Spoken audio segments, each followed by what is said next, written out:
Halo kakak, berhubung ini adalah kisah novel jadi kemungkinan video dan narasi tidak sama, dukung like, komen dan share-nya kakak, selamat mendengarkan. Wanita ini, yang tampak seperti ranting layu, memiliki bunga yang mekar di setiap langkahnya. Untuk pertempuran ini, klan Phoenix secara tak terduga telah memanggil banyak tokoh kuat dari dunia gunung dan laut. Ini merupakan kerugian besar bagi klan naga. Terlebih lagi, setelah meninggalkan benua asal naga, mereka kini menghadapi musuh yang bahkan lebih merugikan. Tatapan Xuan Huang menjadi dingin. Ia tahu pertempuran ini akan berdarah, dengan peluang yang berpihak pada mereka. Saat ini, tidak ada pihak yang akan berpihak pada klan naga, dan mereka juga tidak akan menyesali pilihan mereka. Saat ini, aku berdiri di sisi klan naga. Hari ini, kalian semut ingin menghancurkan klan nagaku. Aku akan membuat kalian membayar harga yang mahal. Aku tidak bisa mengubah tatanan dunia. Kalau begitu, biarlah. Aku akan menghancurkan kalian apapun yang terjadi. Suara Xuan Huang berat. Kecuali makhluk yang sangat kuat seperti Gap, tidak ada yang berani menyerang Raja Naga ini. Mengingat kekuatan mereka, mereka yang tidak memiliki kekuatan absolut hampir pasti akan terbunuh seketika. Tepat ketika Xuan Huang hendak bertarung sendirian, mempertaruhkan nyawanya, sesosok tiba-tiba muncul di samping tangan naganya yang besar, dalam bayangan mata naganya, perlahan berputar ke samping. Saudara Xuan Huang, aku akan menemanimu dalam pertempuran ini. Suara Xiaoyan perlahan terngiang di telinga Xuan Huang, dan wujud naganya tiba-tiba berbalik menatap Xiaoyan. Ia mengira Xiaoyan sudah pergi, jadi bagaimana mungkin ia tidak terkejut ketika pedangnya tiba. Saudara Xiaoyan, pertempuran ini sangat berbahaya bagi klan naga kita. Kau bukan roh gunung dan laut kita, juga bukan garis keturunan klan naga kita. Tidak perlu. Xuan Huang tampak enggan melibatkan Xiaoyan. Ia jujur dan adil, tetapi justru karena alasan inilah Xiaoyan memilih untuk membantu. Saudara Xuan Huang dari klan naga, aku datang ke sini karenamu. Bagaimana mungkin aku hanya berdiam diri dan menonton, apalagi sekelompok semut. Mengapa takut, sahabatku? Bersama kita bisa memenangkan pertempuran ini. Xiaoyan tersenyum, tatapannya tenang, tatapannya tertuju pada Tian Luolan. Yang terakhir juga melihatnya dan tiba-tiba gemetar. Tian Luolan melihat Juyi dalam tatapannya. Ia tak pernah menyangka akan bertemu Xiaoyan di dunia laut dan gunung. Ia tampak berada di level ketiga, tetapi ia belum mampu membunuh bahkan 3, 5, atau bahkan 4, dari level kelima. Tian Luolan sangat menyadari latar belakang Xiaoyan, tetapi setelah merenung sejenak, ia memilih untuk tidak pergi. Sebaliknya, tatapannya menjadi gelap, perlahan-lahan memancarkan niat membunuh yang dingin. Aura ilahinya tak mampu membunuh Xiaoyan, menyebabkan nasib dunia memburuk. Namun, inilah dunia laut dan gunung, tempat makhluk-makhluk yang lebih kuat berkumpul, menawarkan kesempatan untuk membunuhnya. Diam-diam, ia meremukkan pedang giok di tangannya, dan seberkas cahaya melayang menuju kehampaan. Xuan Huang tertawa terbahak-bahak mendengar kata-katanya. Meski begitu, ia menolak untuk mengelak dari tanggung jawabnya. Jika Xiaoyan bergabung dalam pertempuran, kemenangan tentu akan terjamin. Xuan Huang, kau memang berkolusi dengan ras manusia alien. Bagaimana mungkin ras naga seperti itu layak untukmu? Feng Xi, Raja Hati dari dunia gunung dan laut, mendengus dingin. Ya, Xiaoyan bahkan lebih meremehkan. Kekuatan tingkat ketiga memang bukan sesuatu yang ia kagumi. Serahkan ketiganya padaku, dan kau bisa membunuhnya sendiri. Xiaoyan tidak membuang waktu. Begitu selesai berbicara, ia melangkah maju dengan kuat. Sekarang, ia jauh berbeda dari dirinya yang dulu. Kekuatan ketiga klonnya memberinya kekuatan tempur yang luar biasa, memungkinkannya untuk menghadapi anjing surgawi Xiao Feng dan monster laut Changming manapun. Keduanya berada di tingkat leluhur, masing-masing mencapai tingkat keempat cermin transenden. Namun, mereka semua tampaknya memiliki kecakapan tempur yang luar biasa. Jilei muncul di bawah kakinya dan menyerang 3 klan dewa, dengan target pertama Xiaoyan adalah Tian Luolan dari klan penggembala iblis Shenluo. Tian Luolan memiliki kekuatan jiwa dari alam void, dan karena alasan ini, Xiaoyan harus menganggapnya sebagai target utamanya, terlepas dari dendam atau tidak. Setelah bertarung sebelumnya, Tian Luolan tahu betul betapa sulitnya bagi Xiaoyan untuk dilahirkan. Ia memiliki tubuh fisik yang kuat dan kekuatan jiwa yang luar biasa. Saya mengenali pria ini sebagai Sensi, reinkarnasi yang mulia. Mari kita semua bunuh dia bersama-sama. Bunuh makhluk cerewet ini bersama-sama, kata Roland memberi selamat, dan anjing surgawi Xiao Feng dan monster laut Changming dari dua klan lainnya mengangguk. Bahkan saat ini, mereka masih belum menyadari betapa seriusnya situasi ini. Bagi mereka yang belum pernah melawan Xiao Yan sebelumnya, kekuatan yang ditunjukkan Zhan Lu pasti akan diremehkan. Kita teman lama, tapi kau masih ingin membunuhku. Suara Xiao Yan menggelegar, dan ia mengangkat tangannya dan melancarkan pukulan, mengenai Tian Luolan. Dalam sekejap, Xiao Feng Tiangou mengubah wujudnya, melepaskan rentetan bila angin. Monster laut itu, yang menggenggam trisula emas, mengangkat tangannya dan menebas Xiao Yan. Sebuah bola air tiba-tiba muncul di atas kepala Xiao Yan, melemparkan dirinya ke arahnya. Xuan Huang, melihat tekad Xiao Yan yang tak tergoyahkan, masih sedikit khawatir. Namun, keraguan ini sepenuhnya sirna di saat berikutnya. Tubuh Xiao Yan tiba-tiba membesar, dan ia menerjang ke depan dengan raungan, dengan mudah menetralkan serangan mereka. Chang Qionghan bahkan melepaskan serangan jiwa, mengambil inisiatif. Meskipun mungkin tidak melukai Tian Luolan, dua orang lainnya, yang jiwanya jauh lebih lemah, dapat dengan cepat melumpuhkan mereka. Ranting-ranting layu di tubuh Tian Luolan mengembang tertiup angin. Menghadapi Xiao Yan yang mendekat, ranting-ranting itu menyatu, membentuk kepalan. Namun, saat bertabrakan dengan kepalan Xiao Yan, ranting-ranting itu meledak, hancur berkeping-keping. Xiao Yan tahu bahwa membunuh Tian Luolan bukanlah tugas yang mudah. Di Sensi, ketiga pria itu, masing-masing dengan agendanya sendiri, belum mengerahkan seluruh kekuatan mereka.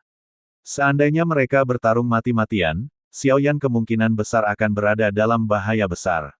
Namun situasinya sekarang berbeda. Tian Luolan pada dasarnya bertarung sendirian, jika ia dikalahkan, ia akan dibunuh oleh Xiao Yan. Situasinya benar-benar berbeda dari pertempuran sebelumnya. Bunga-bunga yang tak terhitung jumlahnya melayang di sekelilingnya. Ini bukan bunga biasa, melainkan mantra terlarang yang tak terhitung jumlahnya. Saat mendarat di samping Xiao Yan, mereka tiba-tiba berubah menjadi lapisan-lapisan mantra terlarang, satu di atas yang lain, mantra terlarang yang sangat besar. Penindasan hari ini kekuatan langsung menyelimutinya.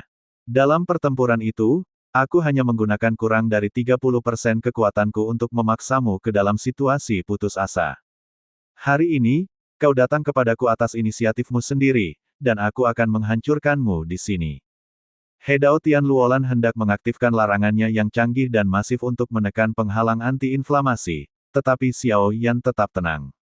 Dia diam-diam menarik Dharma dari lengan bajunya dan menggenggamnya di telapak tangannya. Semburan cahaya biru langsung meletus, dan larangan kuat ini tiba-tiba menjadi rapuh dan runtuh dalam sekejap. Keruntuhan yang paling signifikan bukanlah lonjakan itu sendiri, tetapi runtuhnya semua larangan sepenuhnya.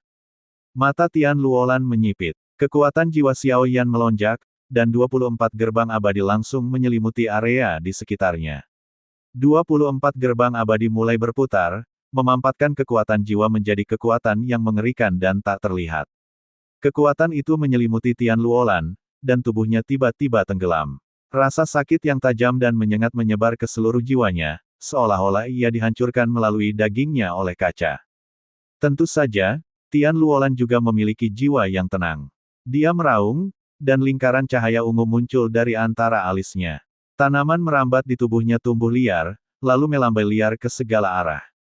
Tanaman merambat itu mengandung kekuatan jiwa, dan dalam sekejap, 24 gerbang abadi Hong Xiang Dutian tersebar di mana-mana. 24 gerbang surgawi Dutian milik Xiao Yan dengan cepat runtuh di bawah serangan Qi Tengwan yang membara. Ia memiliki garis keturunan klan Siming, meskipun kemungkinan besar tidak murni. Saya ingat klan Siming memiliki kekuatan jiwa, menggunakan kekuatan berbasis aturan yang paling kuat dan mengerikan di dunia. Mengenai kurangnya kekuatan mereka, Gouyan menggelengkan kepalanya dan berkata, saya pernah menyebutkan sebelumnya bahwa klan Siming belum pernah mendengar identitas Tian Luolan, tetapi mereka juga memiliki kebencian yang mendalam terhadap klan Gouyan. Serangan Xiao Yan belum berakhir. Karena Tian Luolan unggul dalam pengendalian jiwa, Ini akan menjadi kesempatan yang baik untuk melihat apakah Damodajil lebih kuat, atau Gouyan. Karena ia adalah musuh bebuyutannya, teknik pengendalianmu tidak akan cukup untuk mengalahkan klan Siming. Xiao Yan sudah lama tidak menggunakan taktik provokasi klan yang telah teruji dan terbukti. Sekarang adalah waktu yang tepat, dan ia tentu saja tidak tahan dengan ejekan seperti itu. Semburan cahaya biru meletus, dan formasi terlarang yang lebih canggih dan kuat dengan cepat terbentuk. Tatapan Tian Luolan menyipit. Pada saat ini, anjing surgawi angin melolong dan monster laut biru telah bangkit kembali, tetapi mereka tampak tak berdaya melawan formasi terlarang tersebut. Di atas langit, sebuah formasi terlarang raksasa berputar, dan kekuatan jiwa Xiao Yan yang tenang mengalir ke dalamnya. Formasi terlarang itu meletus dengan cahaya yang menyilaukan dan gemilang, menyelimutinya dengan tekanan yang mengerikan. Tian Luolan, Xiao Yan tidak tahu formasi terlarang apa yang telah dibentuk oleh Dok Ai, atau seberapa kuatnya. Ia hanya bertanggung jawab untuk mengaktifkannya, tetapi formasi terlarang dan kekuatan jiwanya benar-benar telah menciptakan dampak. Ekspresi Tian Luolan dipenuhi rasa sakit, seluruh tubuhnya meringkuk, matanya berkaca-kaca, dan kesedihan bergema, meninggalkan rasa sakit yang tak berujung. Terus-menerus mereproduksi kenangan paling menyakitkan dalam hidup, kebencian Dok Ai terhadap klan Siming bahkan lebih kuat dari yang dibayangkan Xiao Yan. Tampaknya kedua ras itu adalah musuh bebuyutan. Semakin kuat kekuatan jiwa, semakin jernih ingatan, semakin kaya persepsi emosional. Setiap makhluk menyimpan kenangan menyakitkan, dan Tian Luolan pun tak terkecuali. Gema kesedihan mata anjing, yang menimbulkan rasa sakit luar biasa dan mengurangi peradangan, menghadirkan kesempatan sempurna untuk menyerangnya. Pertempuran itu telah mendorongnya hingga batas kemampuannya. Sekalipun bukan dalangnya, ia tetaplah orang yang menusuk dengan pedang itu, dan Xiao Yan tak akan mengampuni Tian. Ia akan membalaskan dendam Gua Guntur Es Luolan, Yao Nantian, dan Chu Jiangye yang muncul kemudian. Kini, ia adalah orang pertama yang membunuh Tian. Luolan dan Xiao Yan melangkah maju dan langsung menghampiri Tian. Meskipun Luolan menderita sakit jiwa yang luar biasa, hasratnya yang kuat untuk bertahan hidup memaksanya mengerahkan seluruh kekuatannya, seperti ranting-ranting mati yang tak terhitung jumlahnya, untuk terus menyelimutinya, lapis demi lapis. Xiao Yan melancarkan pukulan, dan seketika, ranting-ranting mati yang tak terhitung jumlahnya meledak, tetapi yang mengejutkannya, ranting-ranting yang tak berujung itu terus menyebar ke atas, seolah menghantam kapas. Jika kekuatan fisik tak mampu menyelesaikan masalah, itu hanya membuktikan satu hal, ia tak cukup kuat. Maka, sesaat kemudian, Xiao Yan melepaskan tubuh roh primordialnya yang kolosal, bertransformasi menjadi struktur sepanjang jutaan kaki. Di matanya, langit, Roland, bagaikan bola bulu kecil yang tak berarti. Kali ini, ia tidak membombardirnya, melainkan menggenggamnya dalam telapak tangannya. Memegang matahari dan bulan, kelima jarinya berkumpul di sekelilingnya, mendekat ke tengah bagaikan gunung, gemuruh menggema di telinganya. Pertarungan Xiao Yan menarik perhatian Xuan Huang dan He Fengqi. Pada titik ini, wujud fisik Xiao Yan telah melampaui Xuan Huang. Ia juga memiliki tubuh abadi. Banyak binatang buas memiliki tubuh abadi, karena mereka sangat bergantung pada wujud fisik mereka dan memiliki kekuatan yang lebih besar. Melihat Xiao Yan sendirian menahan 3 klan dewa, niat membunuh muncul di mata Xuan Huang. Klan Phoenix mati-matian berusaha melenyapkan klan naga, dengan tujuan perombakan total dunia gunung dan laut. Sebagai tangan klan naga, bagaimana mungkin Xiao Huang membiarkan ini? Semua omongan itu sia-sia saat ini. Hanya dengan membuktikan kekuatan, seseorang dapat menaklukkan keduanya. Pertempuran itu sama sengitnya, semakin intensif. Suku Phoenix dan naga meletus bersamaan, berubah menjadi pertempuran jarak dekat yang dahsyat. Masing-masing merupakan pertarungan hidup atau mati. Akibatnya, para raja terluka dengan cepat menderita luka parah atau dilumpuhkan oleh binatang buas, semuanya berjatuhan ke laut.